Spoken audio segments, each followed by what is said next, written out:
Every achievement at Daytona is earned. Daytona 500, are you kidding me? From the first day to the last, first turn to the final stretch, Speed Week harbors the history of our sport. There's nothing bigger than winning the Daytona 500. A series of trials and triumphs that prove which competitors are worthy of the ultimate goal on race day. The first step in this process is qualification. It's pole day. An open-air battle of sheer speed and pole prestige for the chance to earn a spot at the front of the pack. The chance to lead around the first turn with the hopes of being there for the last. Hell yeah. The best stock car drivers on the planet earn it. Next on FS1. It's a great night in Daytona Beach, Florida. Full moon shining down on the world center of racing, where on Sunday we'll have the biggest NASCAR race of the year, the Daytona 500. Tonight, it's qualifying for the Great American Race.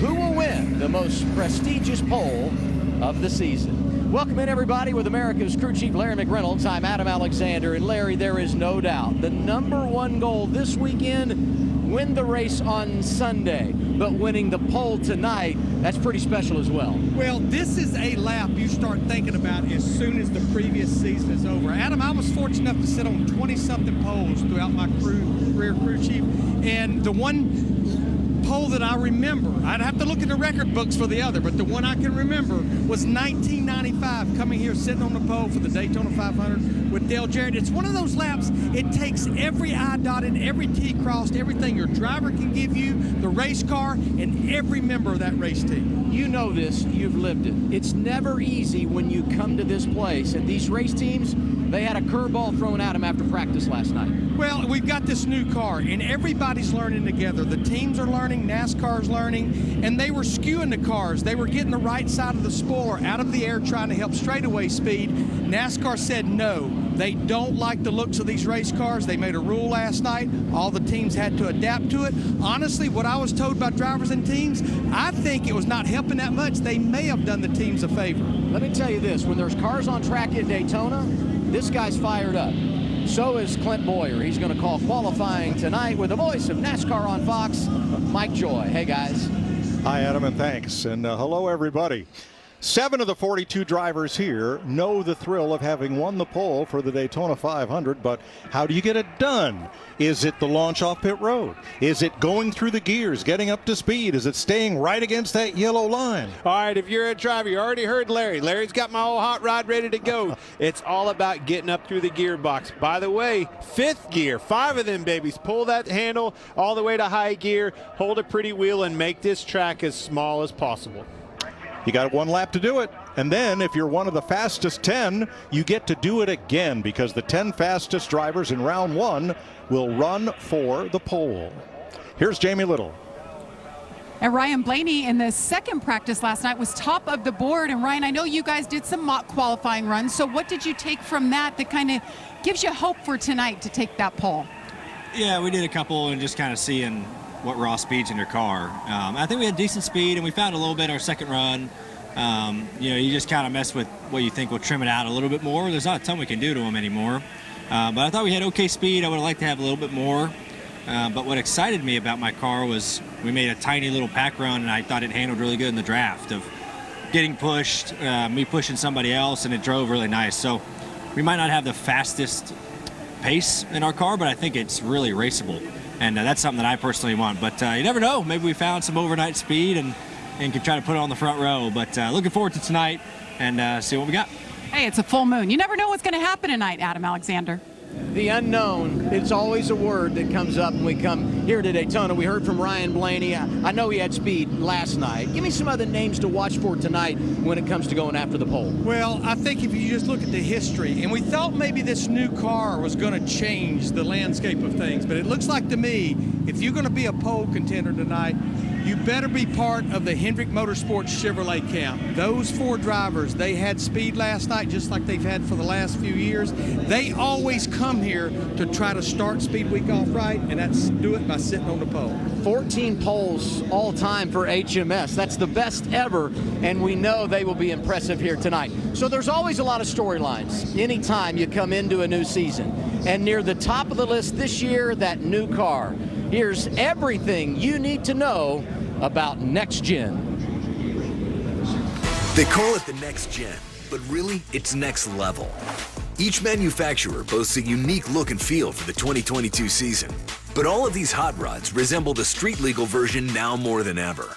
As far as competition changes, innovation is everywhere. Shifting went from old school to new school. The old 4-speed H-pattern shifter is out, and in its place, a 5-speed sequential shifter. The underwing, with its rear diffuser, creates more downforce without creating more drag, generating less turbulence for the car trailing behind.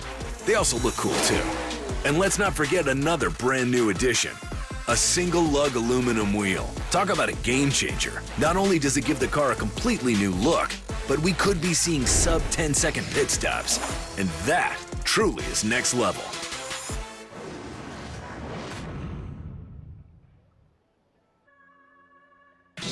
Are you ready to see some big names in new places? Well, let's get to it. 2004 champ Kurt Busch is on the move as Chip Ganassi Racing closes its doors. Kurt joins Michael Jordan, Denny Hamlin, and Bubba Wallace over at 2311 Racing, while former teammate Ross Chastain joins forces with Pitbull, Justin Marks, and Daniel Suarez over at Trackhouse Racing.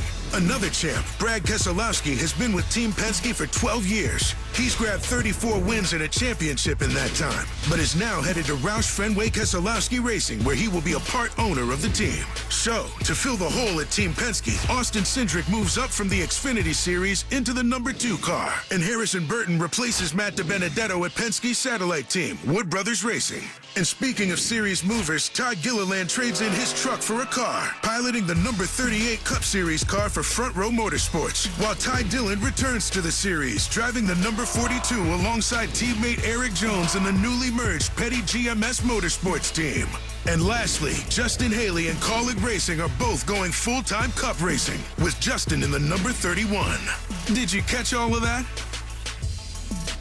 You heard it there. Plenty of changes going into 2022, but there was no movement at Hendrick Motorsports, and that's a good thing, especially when you consider we're here at Daytona, because when you look at their numbers at this place, especially when it comes to qualifying, lately virtually unbeatable, Larry. Well, and I just think they dot every I and cross every T. And even though Chad Knaus has moved to Vice President of Competition, he still has his hands on all 4 of those race cars. And I know all the years as a crew chief, Chad Knaus went over, he goes over every car, but especially the car for the Daytona 500, from front to rear bumper, from roof to floor pan. React to these numbers. 14 Daytona 500 poles, most all time. I mean, that's incredible. And it doesn't seem to matter what team or what driver. If it comes out of those stables right there, you know they come here and they have the opportunity to sit on the pole. Put this in perspective. Tonight, one of their drivers, Alex Bowman, is going for a 5th consecutive front row start. Which to me, if I didn't watch it year after year, I'd go, there's no way. But it's just because you have so many variables every single year. You have the variable of rule changes, aero changes, and you've got the variable this year of a completely different car. What does being on the pole or clinching a front row starting spot tonight do for you throughout the balance of the weekend? It just puts momentum into the race team. I realize, as you said earlier, it's all about coming here and winning the Daytona 500, but if you can start off, I don't care if it's a week out or 4 days out, if you can sit on the pole or the front row, it takes the pressure off. You know where you're going to take the green flag on Sunday. The cars are on the grid. The drivers are strapping in. It's time for qualifying for the Daytona 500. Mike Joy, Clint Boyer, next.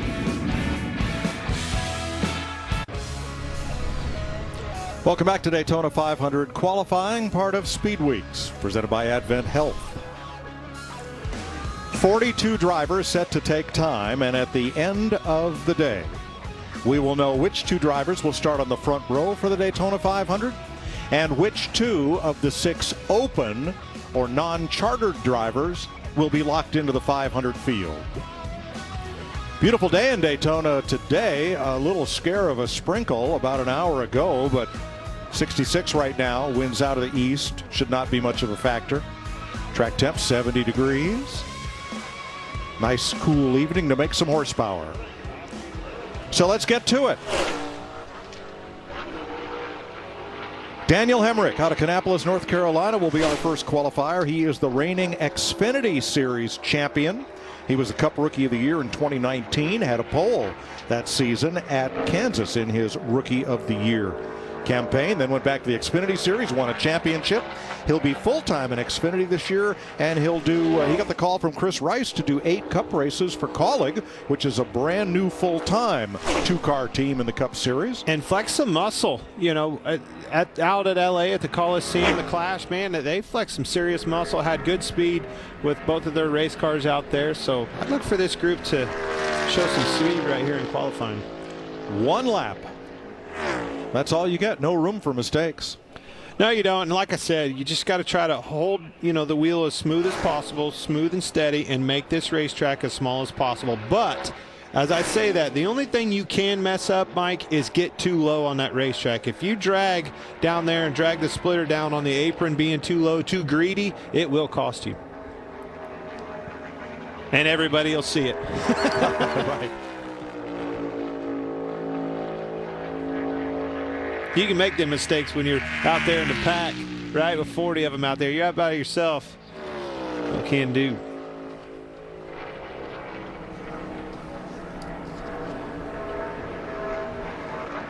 Daniel Hemrick's Camaro comes across the stripe. First driver on the clock, 50.159 seconds. Here's Vince Welch. Brad Keselowski was watching that with interest. He'll go out 13th. Now Roush Fenway Keselowski, part of the ownership. What's the owner tell the driver before qualifying at the Daytona 500? Go fast, don't screw it up, right? You know, qualifying here has got its own little nuances, but it's pretty hard to screw up, but you can. We've seen it before. So with our core generators Ford Mustang, you know, I don't know if we have speed to go for the pole, but we've got a lot of speed in general when we get in race trim. So when you get to these aspects of the weekend, it's kind of like, let's get through it and be ready for the big show on Sunday. Thanks, Brad. Mike. Landon Castle from Iowa. Cedar Rapids, that is. Spire Motorsports is the team where he's going to run some Cup races. He's going to run full-time for Colleague in the Xfinity Series this year. And his career best Cup finish of 4th came on one of NASCAR's 2 biggest speedways, the one at Talladega, Alabama. The Fox Nation car.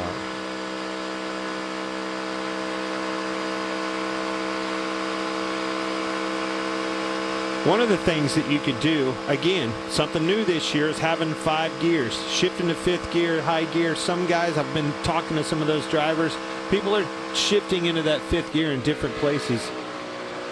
50.884 for Castle. Here's Eric Jones. Now, Richard Petty Motorsports and Gallagher Motorsports, GMS Racing, merged for 2022. They are a 2-car team, Jones and Ty Dillon. Jones returning and Ty Dillon coming back to the Cup Series as the team's 2 drivers. Jones has 3 top 10s in 10 Daytona starts, including a 2018 win in July. Our ghost car, top of your screen, compares Daniel Hemrick with Eric Jones.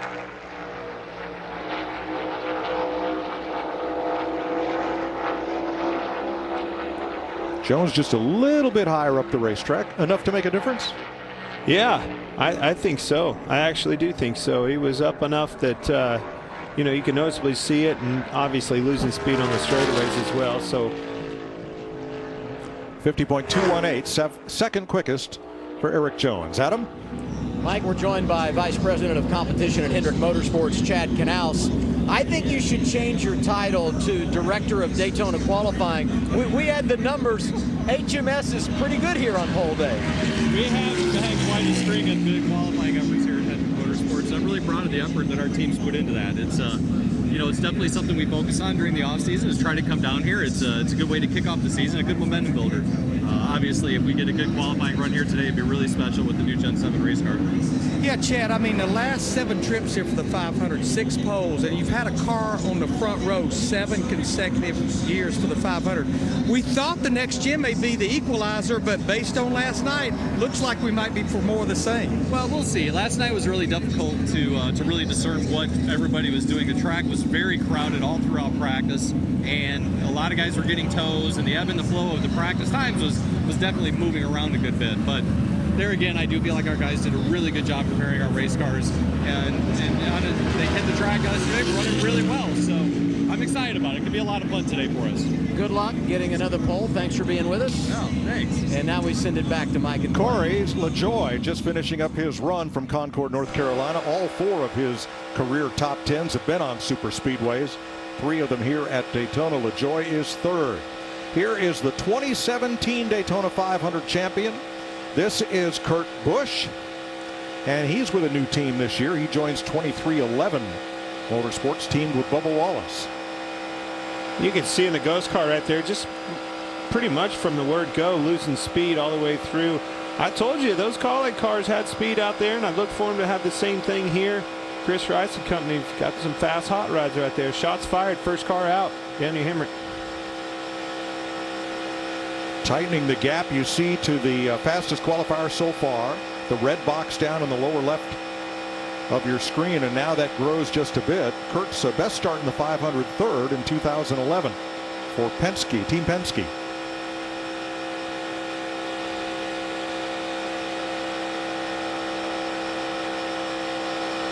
Really smooth with the wheel. 3rd for Kurt Busch, 50-28. All right, P3 so far. Hey, it slowed down. This will be the 7th team he's driven for in the Daytona 500. Now, the first 22 cars to qualify are the cars that did not finish in the top 20 in last year's final point standings, plus the 6 open cars, the non-charter cars, subject to a random draw. Puts teammates together as Bubba Wallace, the Talladega winner and runner-up at Daytona in August for 2311. Good looking car.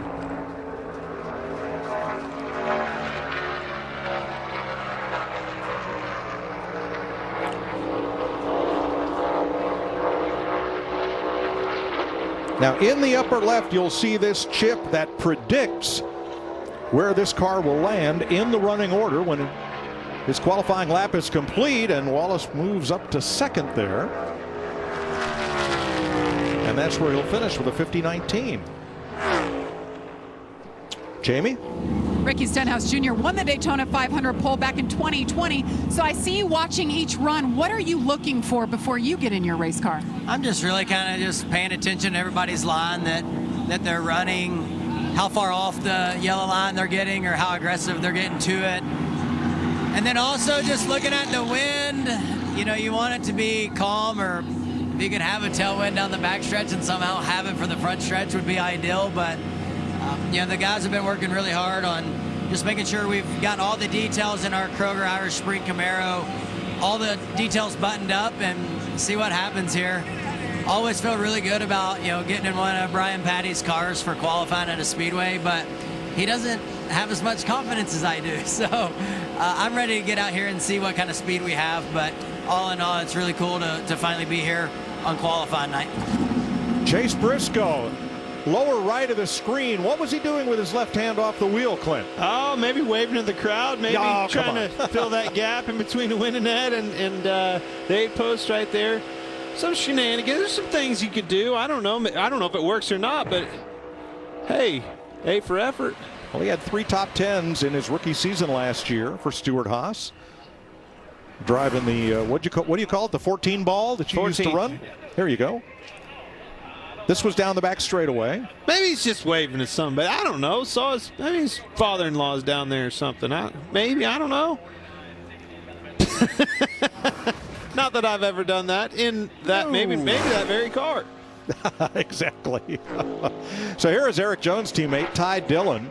The number 42 was used by Chip Ganassi Racing last year, and now it moves back to Petty GMS Racing. Of course, Lee Petty went to the NASCAR Hall of Fame driving the 42 for most of his career. Made some noise out in L.A. Man, I tell you what. Yes. Hey, action-packed, and it was all around Ty Dillon. Elbows were up in that thing.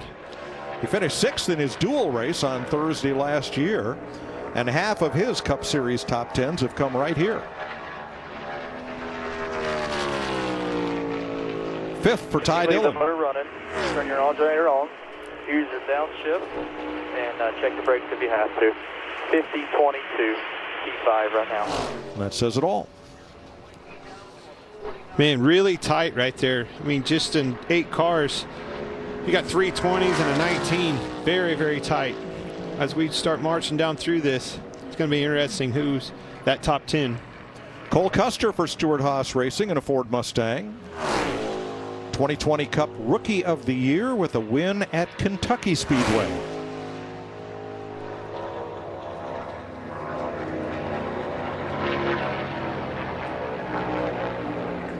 This 41 was a former Kurt Busch ride, but if I outlined all the former Kurt Busch rides, we wouldn't have time to talk about anybody else. Been around a long time. Yep. The Fords had speed in the draft in practice yesterday. Yes, they did, in a big way. And these Stewart-Haas cars, you know, they didn't come down to the test. When they came down here yesterday's practice session was the first times on the racetrack. I know they were scrambling, trying to get caught up, trying to figure out what they need to find speed, not only for tonight's qualifying session or for the big dance on Sunday. Cole Custer 7th right now. 6 drivers, including a Formula One world champion, looking to make the Daytona 500. And 2 of them will lock in tonight's time trials. Jamie. Kaz Gralla, one of those drivers. This is Floyd Mayweather's team. Look at this car, all kinds of different colors. What is this moment like for you with this brand new race team? And you're not locked in, so you know it's all on the line. It's a big moment, you know, very symbolic. The very first time this 50 car is going to be out on track for the Money Team Racing, and we've definitely got a really colorful, beautiful Pit Viper Chevy here. So we're hoping that it's going to be as fast as it is bright.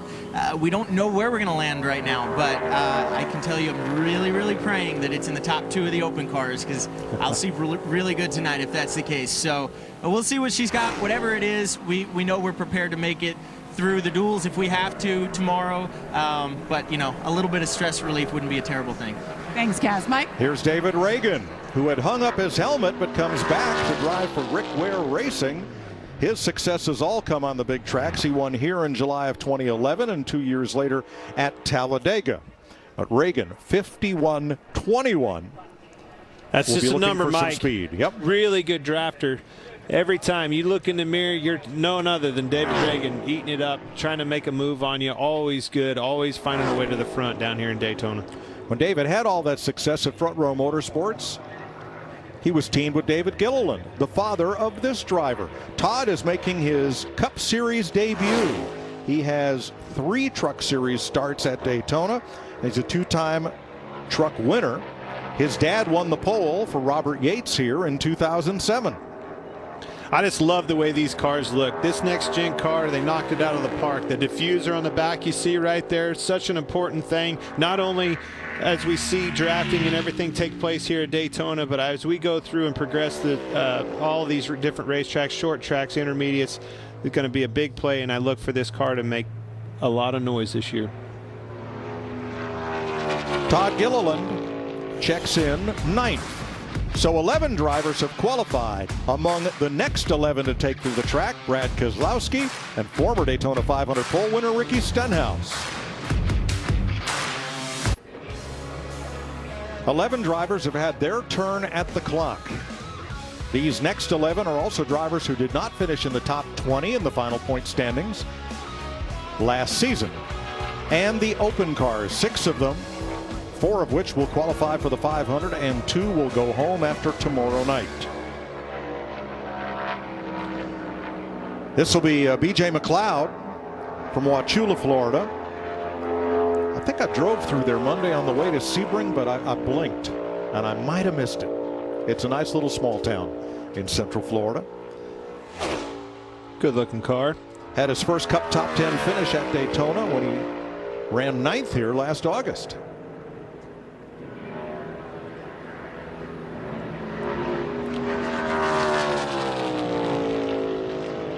You see him bringing it down there to take the green flag, moving down.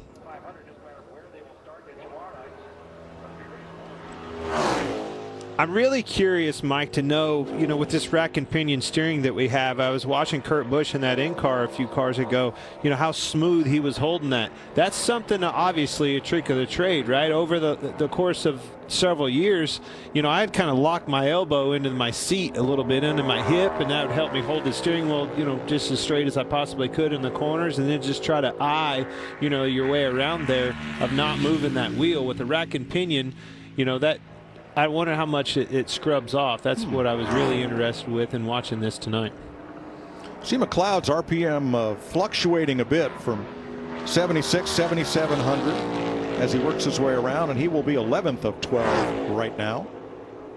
Daniel Hemrick was the first car on track, and he remains quickest. You see a yellow line after the 10th spot. That's because the 10 fastest drivers overall will run again for the pole. Brad Keselowski left Team Penske at the end of last season looking for an ownership stake and a place where he could win. He landed at Roush Fenway, now Roush Fenway Keselowski Racing. He has 7 super speedway wins, the most among all active drivers, but only 1 at Daytona. Hanging right in there, looking good. Obviously, a lot of lap left coming down the back straightaway. But I'm looking for big things for Brad and RFK. I really do think that he's going to find success in this thing, something that they've been looking for a long time with this 6 car, and I think they've got the right guy behind the wheel to find that. So he arced his way down the track a foot or two, down to the yellow line entering turn 3, and comes out right pretty much in the tire tracks of Daniel Hemrick, but not quite as quick. Keselowski's Mustang 50.19, third fastest, gives us a Chevy, a Toyota, and a Ford at the top of the board. Man, I cannot believe how tight those times are as you're looking down through there. A lot of 20s. You don't want to be on the wrong side of a 20 tonight, I can promise you that. And here's a bit of a surprise. I love it. Greg Biffle had kind of dropped out of sight. His last Cup start was 2016. His first Cup win came here 19 years ago. But the Biff is back. He sat on the pole for this race for Roush Fenway in 2004 and got his first Cup win here way back. Won the pole in his last Cup Daytona race. That was the summer of 2016. I ran into him earlier down in the media center. What are you doing here, man? Aren't you supposed to be on a boat somewhere in the islands? He said, actually, I just got off the boat 10 minutes ago. I think he's got the old girl parked down there at the chart house looking good. NY Racing Team, which came together kind of late in the offseason, put this car together for Biffle, who's going to try to time his way in, and he is 12th of 14 right now. Vince?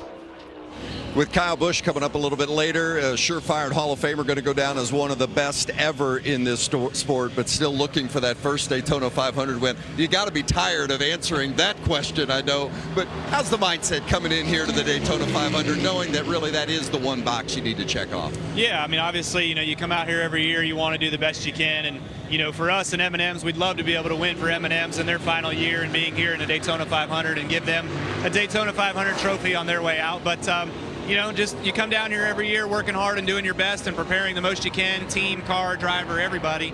And when it comes down to that last lap, I don't know if you want to be first or fourth or fifth or eighth. You can win from anywhere, you can crash from anywhere, so who knows? It's going to be fun to watch. Thanks, Kyle. Mike?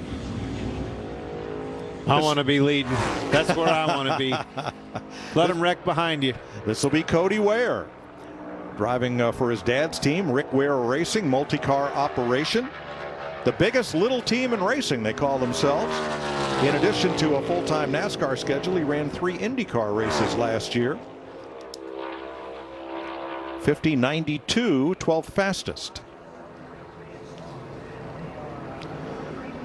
Another team that came together late in the going is Heseberg Racing, put together by Twan Hezemans, former winner of the 24 Hours of Daytona, whose son, Loris, is the NASCAR Euro champion and will run this car in a number of races this year. So cool to see Jock out there. Yes. I mean, what a powerhouse name in all of motorsports. The cat has won everything, but he hasn't won our Daytona 500, and I think it's so cool that he's here trying to do just that. The Canadian has made 4 starts in the Cup Series, the last one coming in 2013. Jacques Villeneuve, 95 Indy 500 champion and 1997 Formula One world champion.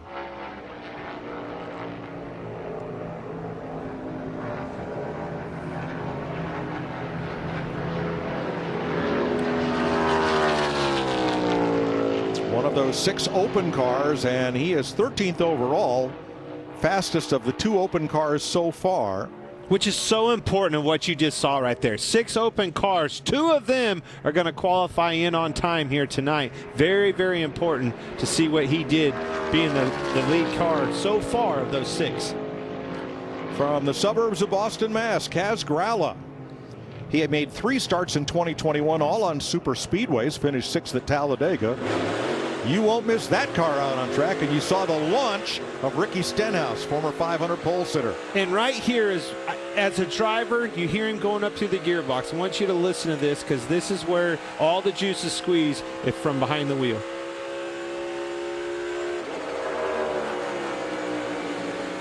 On track, Kaz Gralla for Floyd Mayweather's Money team. Ricky Stenhouse coming up to speed. I think we still have one more. Gear, that is? Yeah. There it is. Heck, with 5, there might be another one. But the reason I say that, all right, so every gear is the same all across the board for everybody. That is an implemented gear from NASCAR, right? 1st, 2nd, 3rd, 4th, and 5th.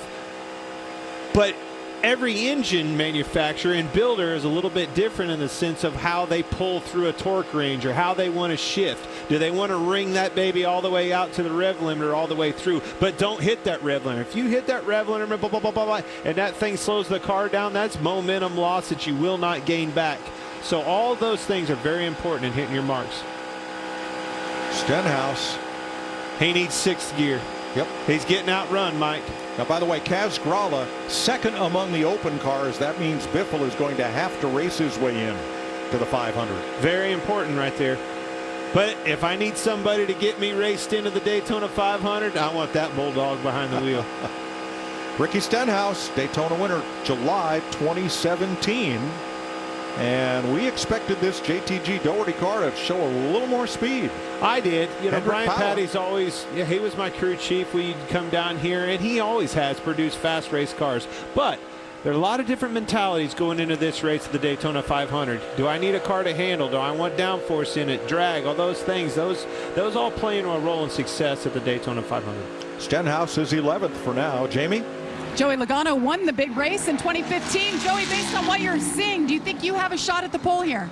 I don't know. We didn't really make a mock run, and it's so hard to say from practice because there's so many cars on the racetrack and who got help on a run and who didn't. So not really sure what a Shell Pennzoil Mustang really has for single car speed. Everyone is a lot slower though than what they were yesterday. So let's kind of wait and see. You know, I don't know why we're all slower. There's a lot of variables, I guess, with the new car, but we'll just have to wait and see and put it to the wood and hope for the best. All right, thank you. Justin Haley from Winamac, Indiana for Colleague Racing, where he'll run the full season now. He has a Daytona win. It came in July 2019, and he is the teammate of the current fastest qualifier that you see on our Ghost car, Daniel Hemrick. Boss, why is his car faster than mine? I want to know what's going on here. But again, going back to what I just said, a lot of different mentalities and what it's going to take to find success down here. Do you want the thing to handle? You want it to be fast. Fine line and a good balance. Haley is 8th quickest. And he might have had a little extra drag in the car right here. And that's exactly what I was talking about. Got a little bit too low, a little bit too greedy and drug. And that's quite a bit, actually.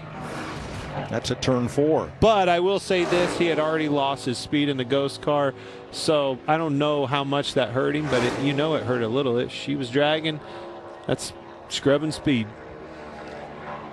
Villeneuve's not the only driver with a top 10 in the Indy 500. J.J. Yaley has one. He's a multiple USAC champ. Finished 10th in the 2013 Daytona 500. He has 15 starts here, racing for MBM Motorsports. And Yaley is going to have to try to time his way into the field Right now, he would have to beat Kaz Gralla at 51.09 to be one of the top 2 among the open drivers.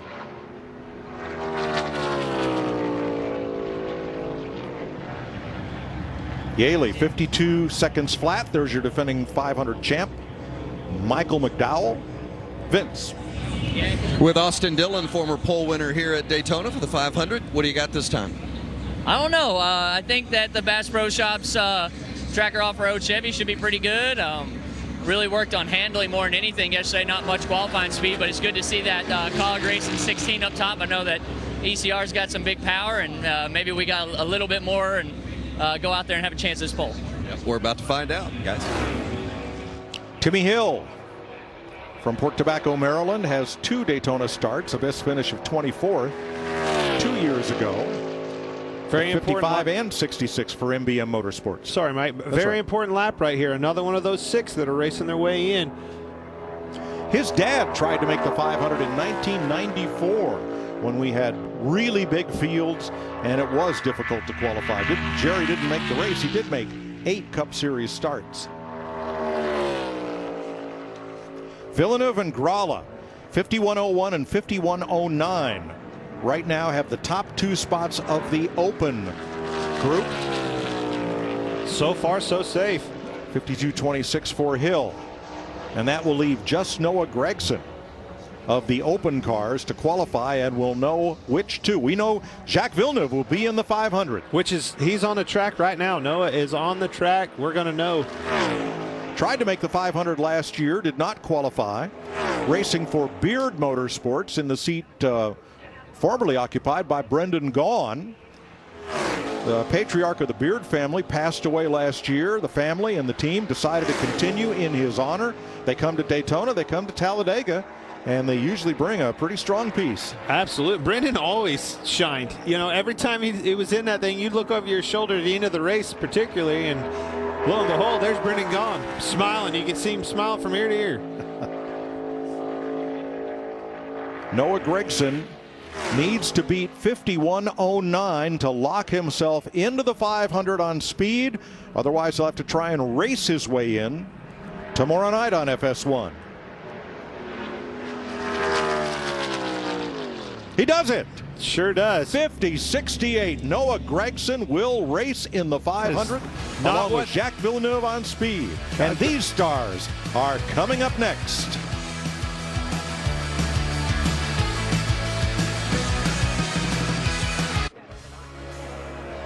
Welcome back to Daytona, where we move to the top 20 cars in point standings from 2021. Time for a closer look at Joe Gibbs Racing with the eBay Motors team analysis. There are their 4 drivers. All are returning for 2022. 9 wins last year. They've scored 4 Daytona 500s. But this young man, Kyle Busch, has won 49 times on 20 different tracks since he won the July race at Daytona in 2008. He's not won the 500. And you know that has to bother him. All these wins, championships, cat's done it all. Hasn't won this great American race. Now the names in yellow are drivers who are not going to lock into the field tonight. They are going to have to race their way into the 500. Noah Gragson has locked in, and Jacques Villeneuve will both be starting their first Daytona 500 regardless of what happens on Thursday. They are the 2 fastest of those open cars. Kyle Busch is Toyota gaining on Daniel Hemrick. First car to take to the track is still the fastest car. Hanging tough, and this is where you're going to start seeing, right, what we're looking for, those organizations. This is the first Gibbs car that we've seen on the racetrack, and I'm telling you, that Kaulig racing car is still hanging tough for these boys. So Sunday, we'll have to remind Tony Stewart that he's the only driver who has led more laps in the Daytona 500 without winning it than Kyle Busch. Yeah, I'll let you say that to Tony. Let's start it off. Let's say it right at the top of the show. No, here's the note. I'll just give it to you and leave it there. How's that? All right, the top 10 down to the yellow line will race for the pole. Kyle Busch is 4th, Vince. Martin Truex Jr. just keeping an eye on his teammate Kyle there. What's your take on what you saw from him and your chances? Yeah, I mean, it looked fairly straightforward. So we just go out there and make a lap, see what we get. I honestly have no idea where we're going to end up. Car's been driving good, so I've been happy about that. Hopefully that'll be a good thing for us throughout the week. He's been so close before, Mike. Maybe this is the year. Speaking of close, look at Ryan Blaney right here. Absolutely. Here's exactly what I was talking about. I was looking forward to seeing these organizations, and obviously the Penske car right here. Hey, he's waving at the same guy Briscoe was back there in the back straightaway, but holding strong right here with that Colleague car. Trying to clean up that window net area and keep air out of the cockpit as he steers it at 180 miles an hour with one hand. Man, it's right there. Shows you how smooth. Again, like I was asking about that rack and pinion steering. Very, very smooth with the wheel, Ryan Blaney. Top three in his last his last 4 races here. Blaney by 3 1/1000ths of a second. Whew, that's close. Is second. Now remember, this is not for the pole. This is to determine the 10 drivers who will run for the pole. And right now, Justin Haley is on the bump spot, 10th. Very good point. Chris Buescher finished 3rd of the 2020 Daytona 500, one of 3 top 5s at Daytona for the Texan, for RFK, Roush Fenway Keselowski Racing.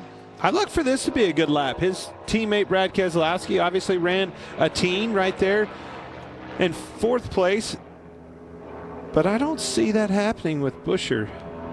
Buescher has more top 10s and more top 5 finishes here than at any other track on the Cup circuit. Man, you know DW is loving those chrome, the numbers on that car. We're going to show you Denny Hamlin's launch from pit road. A very critical part to getting up to speed quickly and making a fast lap here. Buescher, 11th, just misses the cutoff by 6 1/100ths of a second. Harrison Burton has 1 start in the Cup Series at Talladega last April, finished 20th. He has 4 wins in the Xfinity Series, and he's driving for the Wood brothers, now a Penske satellite team, but the Woods have 5 different Daytona 500 wins with 5 different drivers, including A.J. Foyt 50 years ago, who won the great race by nearly 2 laps over second place Charlie Blocksback. Who's that launch you were talking about with Denny Hamlin?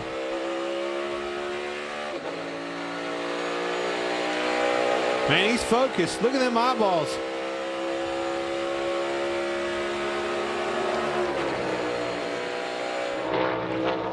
And Burton, looky here, the rookie, might just be headed for the top spot.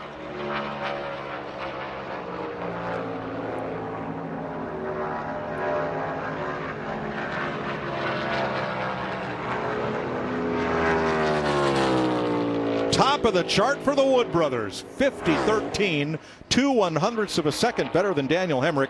That bumps Justin Haley out of the top 10 and puts Kurt Busch on the bubble. I hear you, Rook. How about some pressure there? He's starting on the. Hey, if you start on the front row of the Daytona 500 as a rookie, look out. Big time pressure. Good for you, Harrison Burton. See you maybe in the next round. Well, am I speaking too soon? No. I'm thinking he's he going to will be in that next round 2. How about Denny Hamlin? He's won half of the last 6 Daytona 500s for Joe Gibbs Racing. 46 Cup Series wins. Second among drivers. You know, his car seems to be more rigid just watching the in-car camera than what we saw of Blaney when I watched him in his in-car camera. You see that car really bouncing hard, especially as he goes down that straightaway in different parts. Pretty rigid.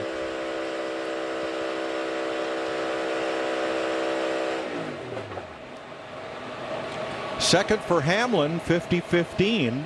Business is picking up, Mike. That bumps Kurt Busch out of the top 10. Ty Dillon now on the bump spot. Noah Gragson from Las Vegas celebrating that he is going to be in the Daytona 500, Jamie. Well, they missed the field last year. Look at one Las Vegas to the next. Noah, you made the Daytona 500. What are those emotions for you now? Oh, it's pretty special. I mean, we have one employee with Darren Shaw. We have a lot of help from RCR and a great power unit under the hood with ECR. And You know, the Beard family, Miss Beard and the rest of the family, they allowed me to come drive this race car. I know Brendan, you're not here, Brendan gone, but he called me about a year and a half ago. He asked me to come drive this car, and we came up short last year. And to be able to make my first Cup start on Sunday, it's really special. So we're the fastest out of all the open cars, so that's pretty good. And I'm going to be busy this year with Junior Motorsports, and then now this Beard Motorsports car this weekend. So super excited, super thankful, and just very proud. There's a new sheriff in town, and he's packing a watermelon. That's no joke. That's Ross Chastain, who will be driving his 4th Daytona 500 for a 4th different team. The watermelon farmer from Alva, Florida, has just taken the Team Trackhouse to the top of the board. Absolutely, by pretty good measure, too. Trackhouse boys showing some speed. Tyler Reddick for Richard Childress Racing finished 5th at Daytona last August. He's a 2-time Xfinity Series champion. Had a career season in Cup last year, making the playoffs. Another one of those ECR engines that you just heard Noah talking about. His teammate Austin Dillon is a former pole sitter for the 500. That was a really good lap by Ross Chastain. So you're seeing it right there, just continuing to fall off just a little bit more.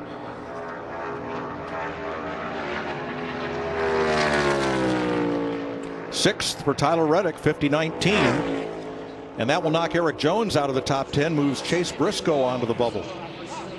10 drivers will go back out and make one lap for the pole. Man, it was funny earlier. It wasn't just, 6-7 cars ago I was talking about you don't want to be on the wrong side of a 20. Now it's you don't want to be on the wrong side of a team.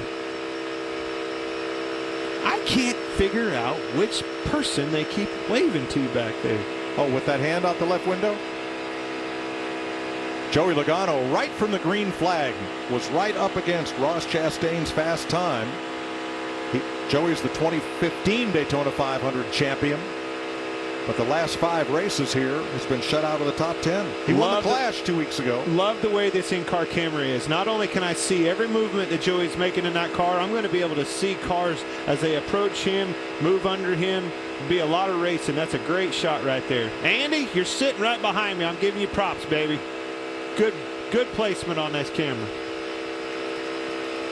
And Logano looks like he's going to be one of those who runs for the pole, 5th out of 50-16. That knocks out Chase Briscoe and puts Kyle Busch on the bubble in 10th place. Chastain, the only cat with a showing a 05 up there. There's a 0 in front of it, man. A lot of teens. I'm getting nervous if I'm in those teen category right here. Now here's Tyler Reddick's teammate Austin Dillon. He won the Daytona 500 in 2018, finished 3rd last year, and sat on the pole here in 2014. He also has more top 10 finishes at Daytona than any other track on the Cup Series. And that's hard to accomplish, Mike. Yeah. Being consistent on a track like this, where there's just so many different variables that go into a consistent finish, you can get wiped out. You know, just so many things that can happen that are out of your control. To be able to be in the running at the end of a big race like this, 500-mile race, that says something about him, and not only him, his spotter and that communication amongst them. Well, he was flirting with the top 10, but Austin Dillon will end up 12th.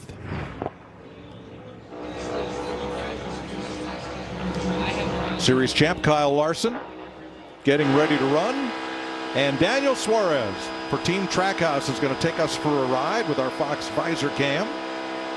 I like this one too. We were watching this last night in practice. This shows you heard me talk about rigidness in these cars, running them pretty rigid across the front and the rear, trying to keep this thing down for the aero gains underneath the car. That's something new with this new car. So you can see just how rough the ride is. The 30-year-old from Monterrey, Mexico, became the first non-U.S. born driver to win a major NASCAR championship. That was 2016. He was the Xfinity Series champ. Kind of partial to this one, man. My man Steve, everybody over at Tootsie's, one of my favorite bars in the country. Things looking good. Well, he needs to be in the teens to break into the top 10, and it looks like he will.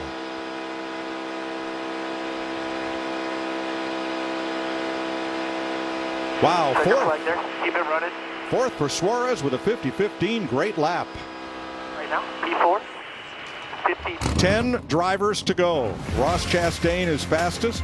Martin Truex yet to qualify, along with 2020 champ Chase Elliott and the defending series champ Kyle Larson.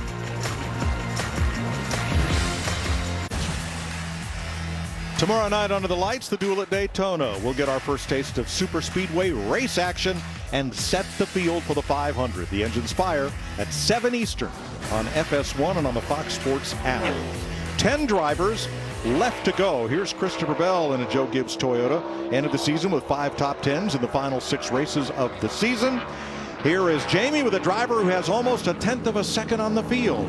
Fastest man in Daytona, Ross Chastain. You have one more perfect lap left in you. Do you feel like you can hit all your marks again?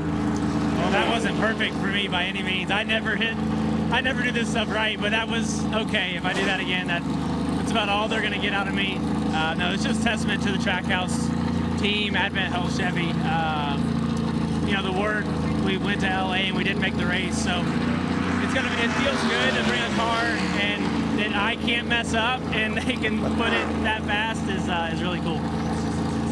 The gap from first to second is as large as the gap from second all the way to 15th. That's how tight this field is. You heard Ross right there in his interview. That's weighing on him, and it's not only him.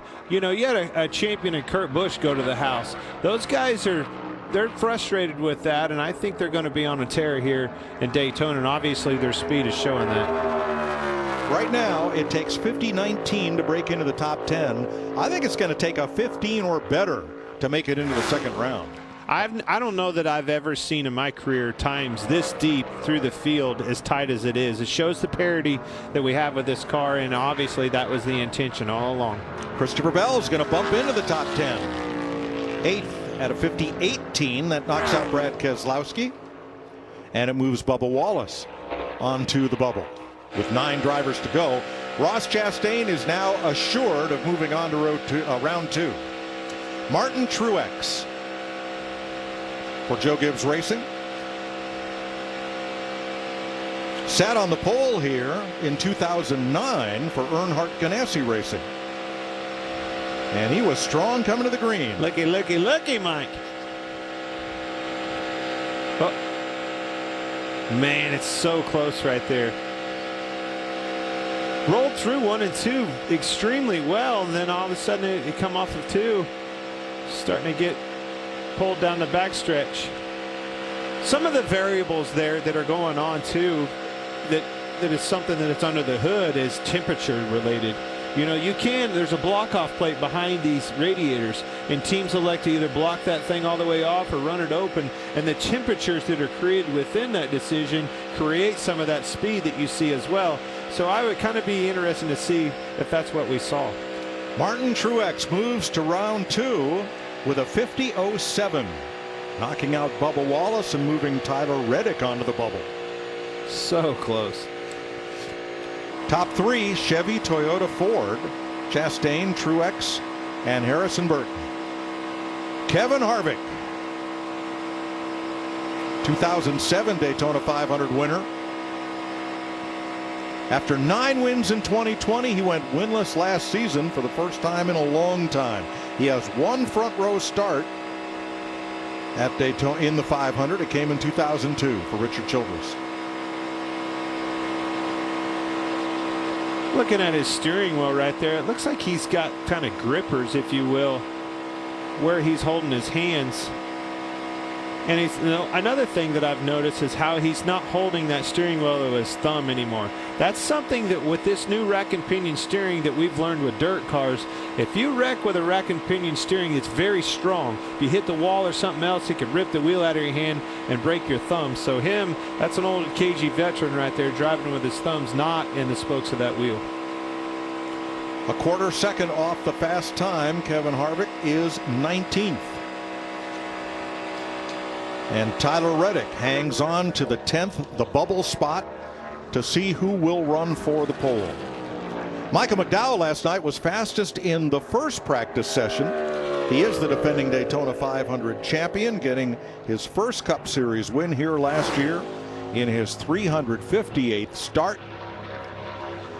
In a smash and grab in turn 3 on the final lap. One of the biggest nights of his life. I'll never forget it. It was awesome to be able to call that race and see everything go down. I couldn't talk fast enough, and I know that's saying something come from me, but I couldn't. It was unbelievable to watch that all go down from this vantage point and be able to hear you call that. It was pretty cool. It was pretty amazing. Yes, it was. Boy, McDowell is close to the top 10. And I love when a sponsor gets behind something like that. Again, something that reminded me, I was on the way home, driving home with the family in the bus, stopped at a Love's truck stop, and lo and behold, they were so proud, blowing up all over the place, Daytona 500 champions. You got to love it when a consumer goods and services sponsor puts their NASCAR out there for all to see. 16th for McDowell.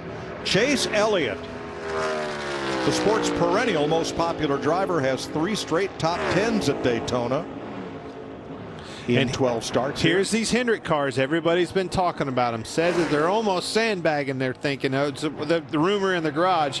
And man, showing some speed right here. Maybe have something for the pole.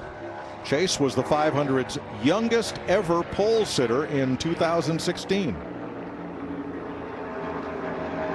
Pretty good measure too. Keeps pulling on him.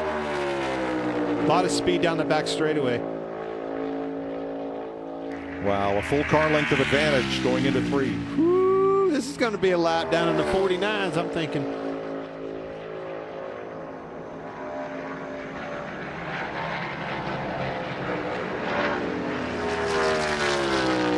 Chase Elliott will run for the pole with a 49.92.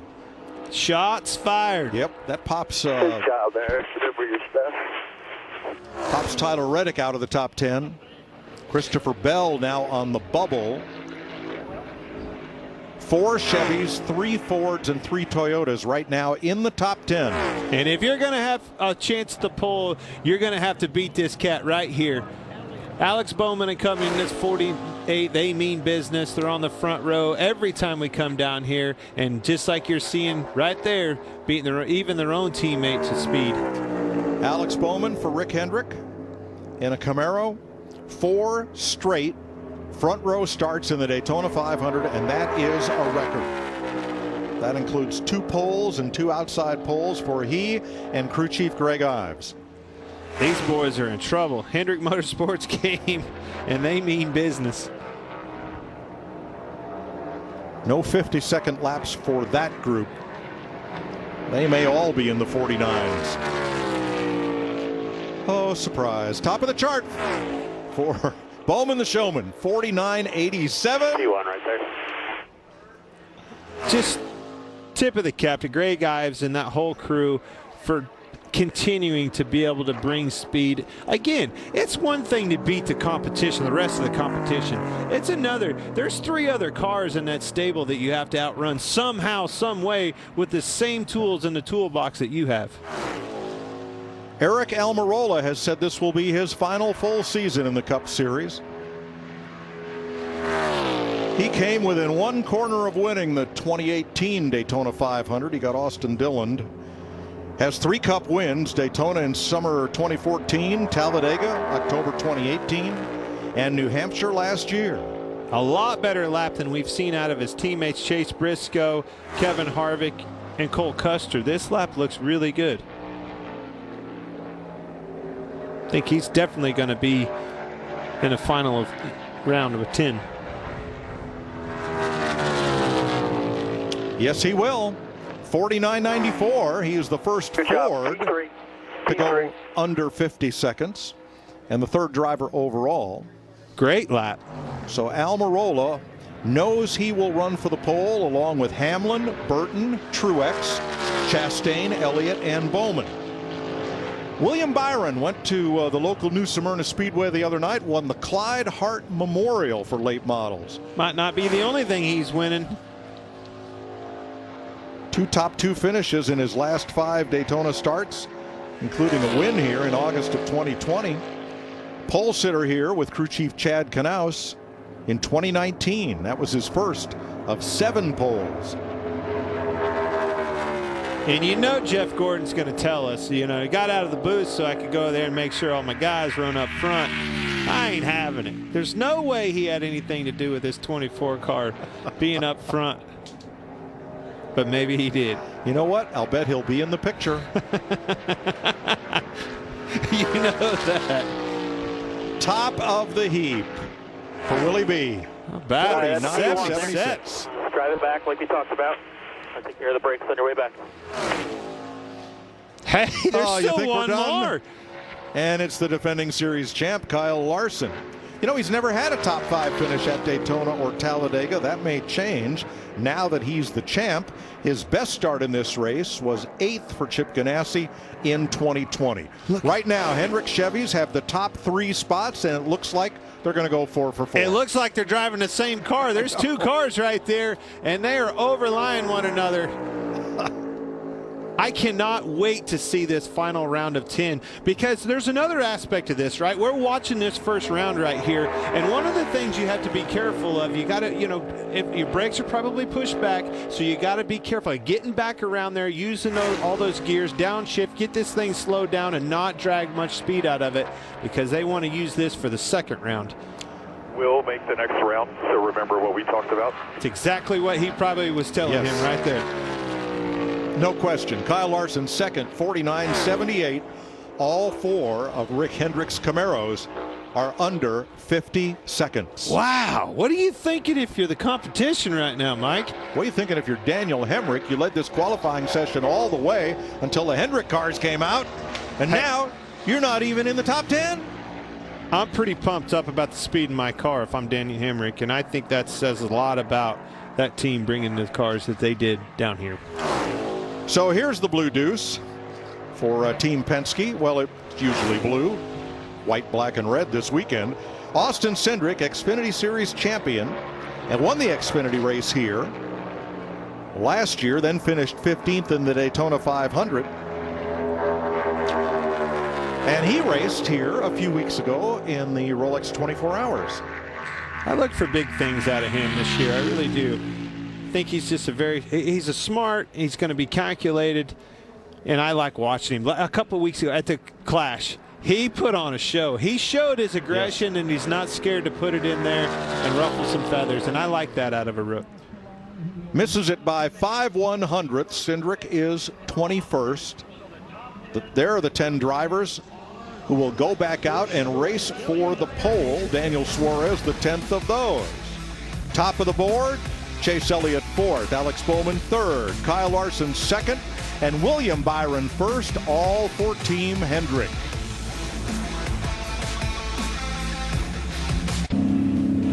We're back live in Daytona Beach, Florida, where round 1 qualifying is complete for the Daytona 500, and we now know the 10 cars that will run for the pole. No surprise, top of the board, the top 4, all from Hendrick Motorsports. A pair of Fords advancing, including the rookie Harrison Burton driving for the Wood Brothers, and 2 Toyotas, teammates of Joe Gibbs Racing, Denny Hamlin and Martin Truex Jr. Larry, you told me before the cars rolled, it's all about Hendrick Motorsports. They didn't disappoint. Well, and you said it. Nothing has changed in Hendrick Motorsports. Yeah, we've got a new car, but the people working on those cars over there at Hendrick, the guys driving those cars, they are still the same. And here's the thing. They went so late in that session, everything about that race car, the wheel bearings, the running gear, has heat. They could certainly run faster in this second round. They can go faster. Absolutely. Everything's got heat in it now, and that's good. How is it possible? Let's hear from one of those Hendrick Chevy drivers. Here's Jamie Little. William Byron on top right now. Did that lap feel as good as it looked? You know, it felt smooth, and I felt like, Rudy's always got kind of a little bit of speed up his sleeve. So he's a great crew chief, and, I honestly, in qualifying, I just hold the wheel and try to hit my shifts right. I felt like I missed my first shift a little bit. Probably could have gotten a little better there, but just thankful to be in this Exalta Chevrolet. It looks amazing. Thanks to Mr. H, Jeff, everybody back at the shop at Hendrick Motorsports. They build phenomenal race cars, and just really thankful to be in it and see what we do here in the second round. That's what really counts. So I hope I don't mess it up. Good luck. Vince. with Kyle Larson, who was 200ths back of Byron. How much inter-team competition is there amongst the four of you guys? I don't know. I'm sure more between the crews and stuff. Drivers, probably nothing. But no, either way, I mean, really, really cool for Hendrick Motorsports to be 1 through 4. So huge shout out to Engine Shop. Hopefully, we can still be 1 through 4 after this next round. But either way, really cool. Happy with our Hendrick Motorsports car, hendrickcars.com on it. Car looks great. So try and be one spot better here this next round.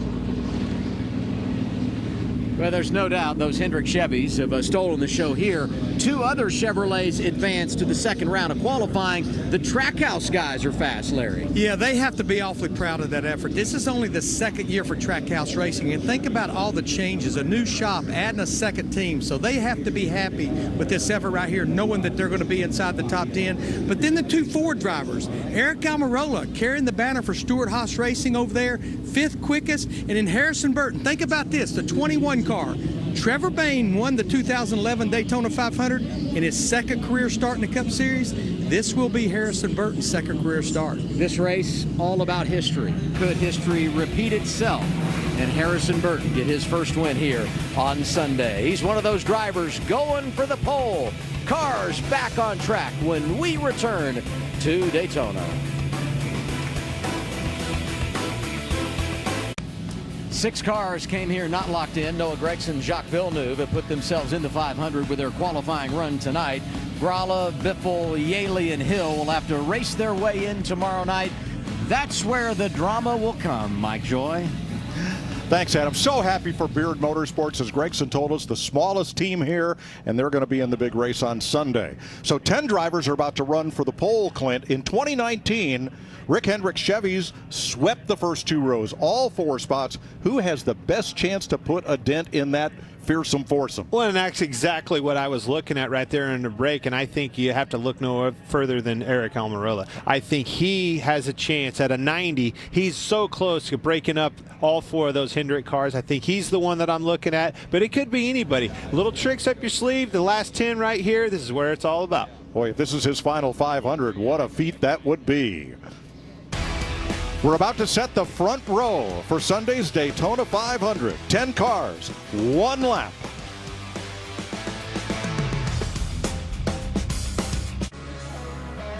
Ten drivers remain. 2 of them will earn front row starting spots for Sunday. Everyone else will get their positions in the Thursday dual races. Now, the 10 fastest cars from round 1 have been racked and stacked and lined up from 10th to 1st, William Byron. So 10th in round 1, Daniel Suarez for Team Trackhouse. Huge to see both of these cars in the top 10 qualifying for the Daytona 500.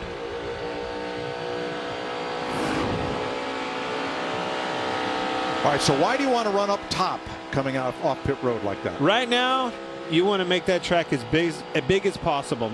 Gaining as much momentum as you can. You can see 5th gear right there, already in, holding that gap in between the window and that A-frame piece that you see. But that's why. You want to make this track as big as possible because you're trying to get that momentum built up. And then as you come off of turn 4, just slowly but surely you're going to see him start migrating down to the bottom of the racetrack and then making this thing as small as possible. Here he goes. 7,800 RPM. That gap between the window net and the post is required to be there by NASCAR, partly so the driver can see that rear view mirror, but putting your hand up to try to close that off. And well, it's that left side mirror, and you can see it right there. Such an important mirror. When I was drafting here, I wanted visibility out of that left side. You know, the old spotter in the air, he calls you inside. I want to make sure just how inside he is, or if he says clear and didn't mean near. Thank Daniel for wearing our Fox helmet cam. This is going to be a cool cam as we progress through the week here. Note in the lower right on the left picture, that is not a rearview mirror. That is a camera mounted at the back of the roof to see cars behind. And Daniel Suarez clocks in at a 50-10. First of the 10 drivers to log in their time in round 2. A little bit faster, about a half-tenth faster than he was. Denny Hamlin, 3-time Daytona 500 winner, looking for his second front row start. He was outside pole in 2018.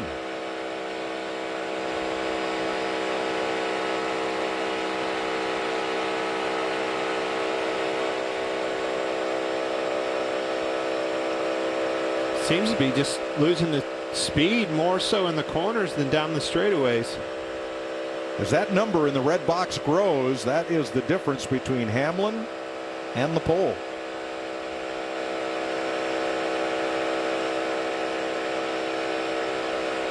Now it's coming down and in a hurry. Will it be enough?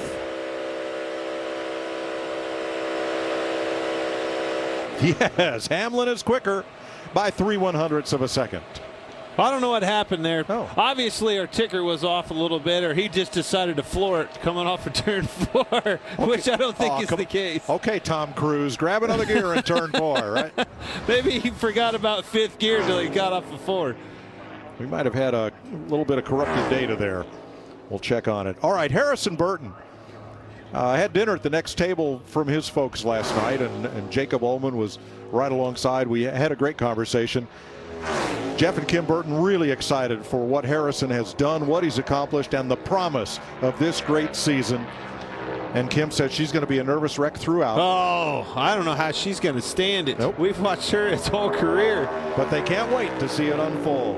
And I can't either. Such a good kid and a good family, a racing family. And they brought him up right through all the stepping stones of this sport. He's seen him and been there and done that and answered it every step of the way. So really excited about his opportunity.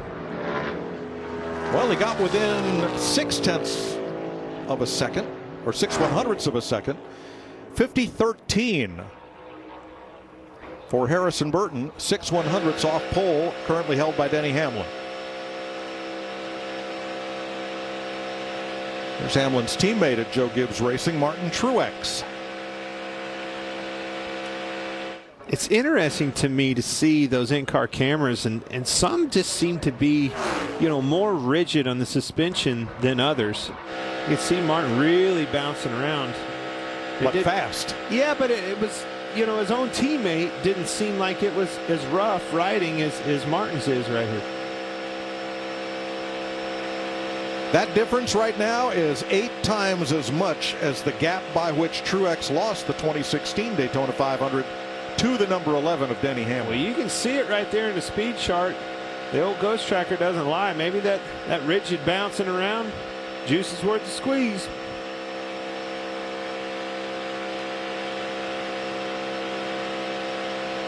And it holds at 7/100ths. Truex's fastest, 49.98. So again, we're going from 10th to 1st.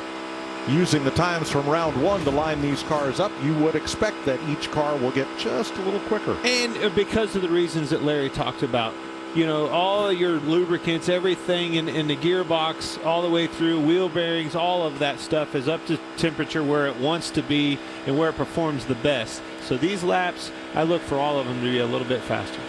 This will be Ross Chastain's 4th Daytona 500, and he'll run it with his 4th different team. Premium Motorsports, Spire Motorsports, Chip Ganassi Racing, and now Trackhouse Racing. But he'll have Phil Surgeon calling the shots for the 2nd year in a row here at Daytona, who moved over from Chip Ganassi Racing, actually stayed with that whole group as they transitioned to Team Trackhouse.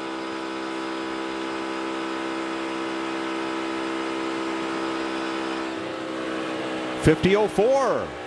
Ross Chastain, 2nd fastest. Great lap. Almost exactly the same as he ran at 05 the first lap, so holding strong. Trackhouse Racing. 5 down, 5 to go. Tampa, Florida's Eric Almirola. His best start in the 500 was 3rd last year for Stuart Haas. And he has got 3/100ths up on Martin Truex.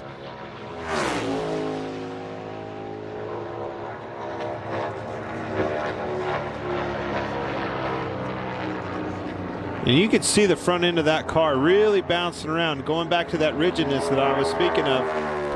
Maybe that's the reason why that car was so much faster than his teammates. Maybe they elected to come off of that a little bit in preparation. So it's Almirola's Ford against the 4 Hendrick Camaros for the pole.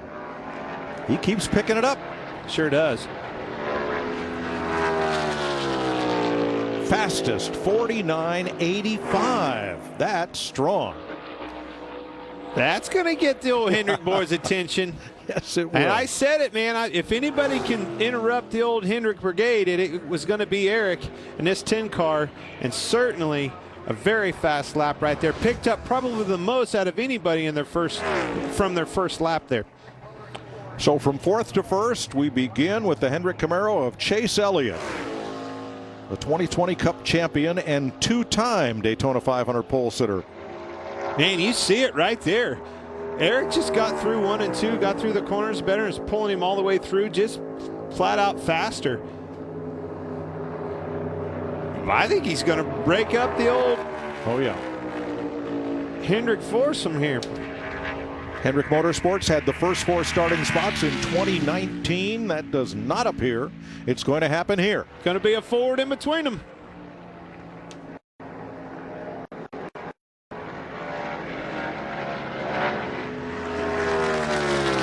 Elliott across the line at 7,900 RPM, and he is second to Almirola by 6/100ths of a second. I promise you that caught him off guard. Yep. Caught me off guard. This is the one. Alex Bowman. 4 straight Daytona 500s on the front row. That is the record. If he makes it 5, he will tie the record for all-time front row starts, currently held by 5 Hall of Fame inductee NASCAR drivers. Uh-oh. I see a little green, Mike. 2 100ths to the good. That's not a lot. But is it enough? It's getting bigger. Yep. Wow, look at the speed down the back straightaway. Almost all of it was just flat down the back straightaway, sheer speed. 9 100ths and gaining. That car is bad fast. Always is. The Ally Chevrolet of Alex Bowman, 49.711.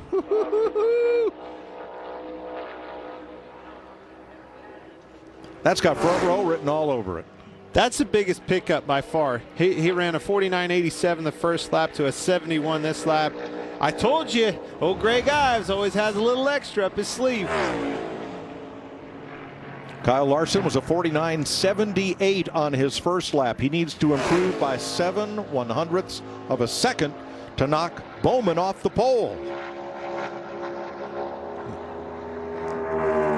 It's going to be interesting. All right, so down the back straightaway is where Alex's car really pulled on Eric. But I just don't see it. You're not going to pull your own teammate. Larson just a little lower on the track, entering the corner. It's got to be a weight thing. He's such a little bitty guy. Maybe it's just a weight thing.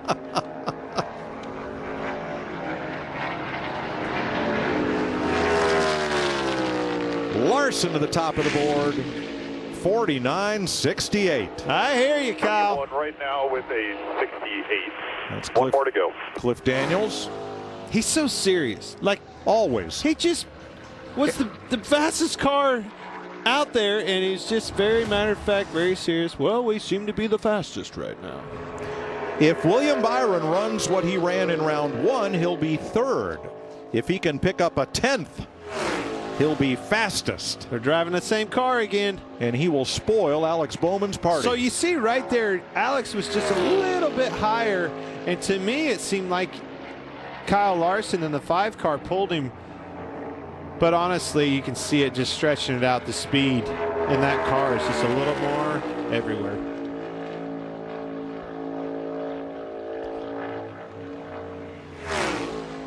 Now I want to see if he's going to be able to push Alex Bowman off that front row. Not right there. That's got row 2 written on it.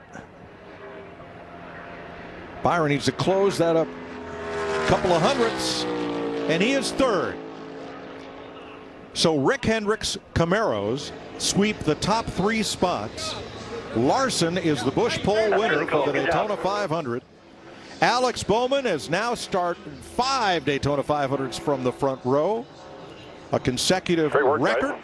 Pretty incredible. Chad Knaus telling everybody great work. And Eric Almirola in his Stewart-Haas Ford spoils the party of a Hendrick Fast 4. Kyle Larson, your Daytona 500 pole winner.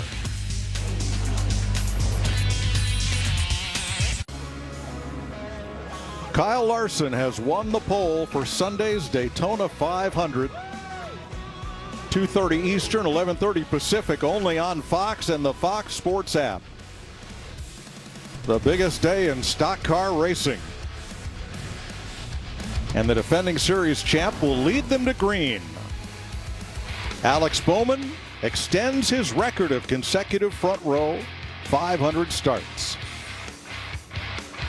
Here's Jamie with the fastest man in Daytona. Kyle Larson has never started on the front row for the Daytona 500. Tonight, a pole. What does this one mean to you, Kyle, knowing everything with this next-gen car to be the first to do it?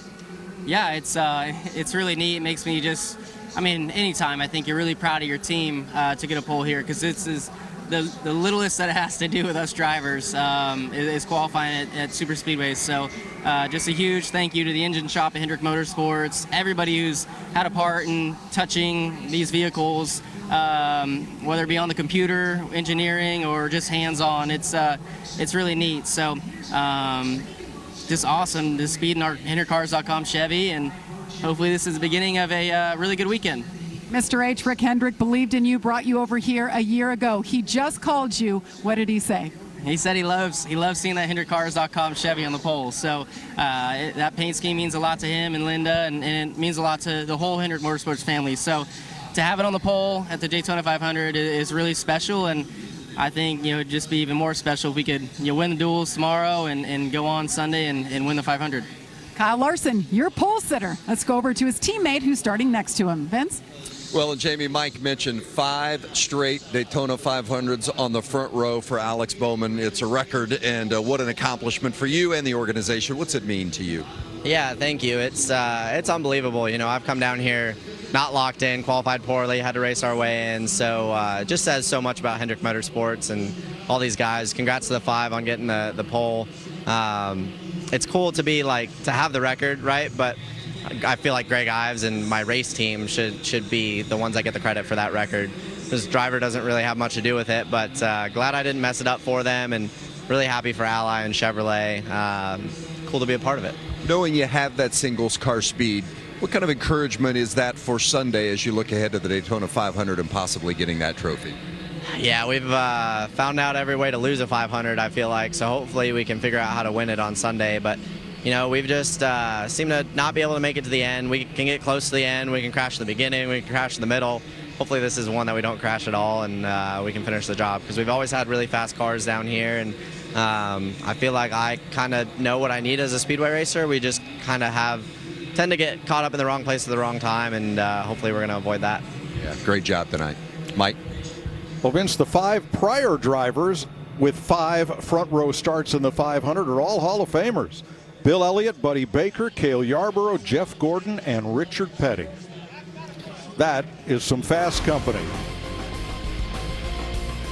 Kyle Larson, Alex Bowman sweep the front row for Hendrick Motorsports and Chevrolet.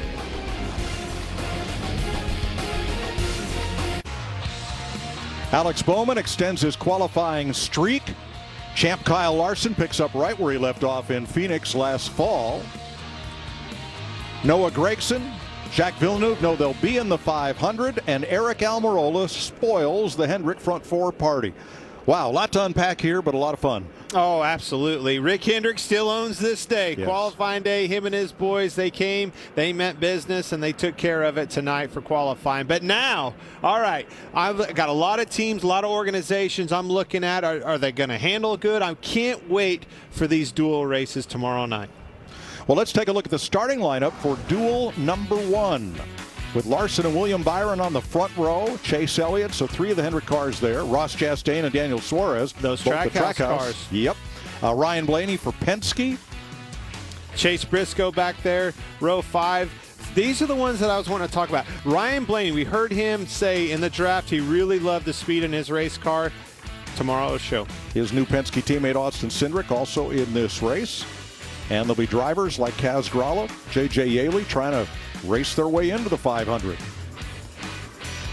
Duel number 2. Alex Bowman and Eric Almirola on the front row, and then the Gibbs cars. Truex and Hamlin, Ricky Harrison Burton, with Joey Logano. Joey Logano looking for the pairs, right? Who's going to match up? Truex, Hamlin, Burton, Logano. Christopher Bell's going to be in there. Austin Dillon certainly does, and that's where you're going to find. You got to find your dancing partners, Mike. Just from the lineup, I see this as the tougher of the 2 races to gain a top spot. You'll have Greg Biffle and Timmy Hill among those trying to race their way into the 500 in duel number 2. Definitely agree with that comment in the sense that I feel like guys are going to be moving, trying to get up in position. Don't like being back there to the back. You got Kevin Harvick, man. This guy's a champion of the Daytona 500. He's going to find his way to the front of this thing. So we know the Hendrick cars qualify well. The question is, will they race well tomorrow night? They'll find a way. I cannot wait. This was always one of my favorite races. You know, as a race car driver, you got in, you wanted to get established. You want to be up front. If you can't be that guy starting on the pole of the Daytona 500, all your sponsors, every single one of them, all of them will be here to see this on the big day on Sunday. And you don't want to be that cat clear back there in the back. You don't want them to walk far to get to your car. That's right. Jamie. How about the Trackhouse cars? Really fast in qualifying there. Daniel Suarez starting 9th. So looking forward to the dual races. What are you hoping to learn? Well, if you think about it, that's going to be their first real practice because we've been testing a lot of single cars. We've been in maybe 8 to 7 car packs on practice, but nothing bigger than that. So I'm super excited because we're going to see exactly where we're at and be able to make changes based on that. So you know, we know that everyone at Trackhouse Racing have done a hell of a job building fast race cars. The 1 and the 99 are very fast, so hopefully we can drive good and put on a show for the duels. What's it been like for you down here so far? I know you guys were a little bit off. Your teammate was a little bit better in practice. Obviously, you guys made some changes. What's it been like overall? Well, I think, you know, first and second practice, everyone has had a different agenda. You know, some single cars, some drafting, some cars doing single cars with a little bit of help. So I feel like first and second practice, they were not really a huge reference, in my opinion. But, you know, now that we're re-qualifying, now we know who is fast, who is not. And in the duels, we're going to know who drives good and who doesn't. So I can't wait. I'm excited. All right, he's excited. So am I. Adam Alexander, are you excited?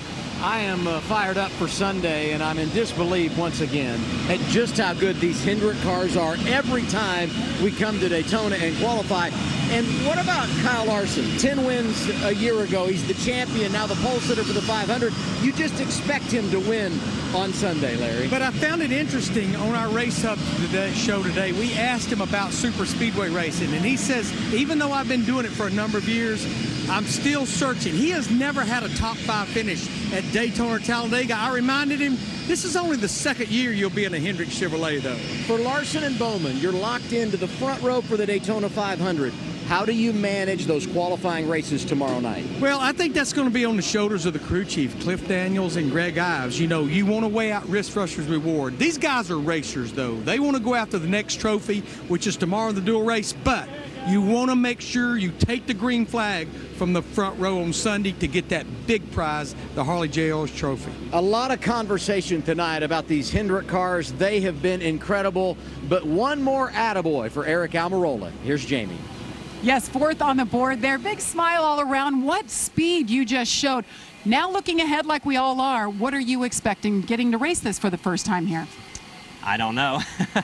We just haven't been in race conditions really a whole lot. So our Smithfield Ford Mustang's got great speed. So proud of Drew and all the guys on our team, everybody back at the shop. I mean, it has been a thrash this year. So all the men and women back at Stewart Haas Racing, kudos to you guys. It's been a tough off season just trying to get cars ready. And then everybody at Roush Yates Engine Shop, you know, to bring the horsepower they bring down here. I know Doug always gets a kick out of coming to Daytona. So we've got speed. Our Smithfield Ford Mustang's fast.